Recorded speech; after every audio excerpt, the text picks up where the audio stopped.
Hi, வணக்கம் மக்களே. இந்த வருடம் ஒரு நவம்பர் 2ஆம் தேதி வாக்கில் நம்ம கோயம்புத்தூர் ஏர்போர்ட் பக்கத்தில் ஒரு பெண் ஒரு 3 கைவர்களால் பாலியல் பலாத்காரம் செய்யப்பட்டிருக்கிறார். நவம்பர் 2ஆம் தேதி ஆரம்பித்த கேஸ் இன்றைக்கு தான் ஒரு முடிவு வந்தது. அரசாங்கமாக விரைந்து முடிக்க சொல்லி உத்தரவு போட்டதில் ஒரு 126 நாளில் இந்த கேஸை முடிச்சிருக்கிறாங்க. இதில் ஒரு 3 பேர் அரெஸ்ட் ஆகியிருக்காங்க. ஒருத்தர் பேர் கார்த்திக், ஒருத்தர் பேர் தவசி, இன்னொருத்தர் பேர் சதீஷ். ஸோ இவங்க 3 பேரையும் காவல்துறை சுட்டு தான் பிடிச்சிருக்கிறாங்க.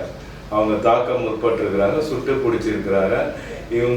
இவங்க மேலே ஒரு 8 பிரிவு கேஸ் போட்டிருக்கிறாங்க. நீதிபதி நீதியரசர் சுந்தரராஜ் என்றவர் தான் இதில் சாகும் வரை இவங்களுக்கு ஆயுள் தண்டனையாக அறிவிச்சிருக்கிறாங்க.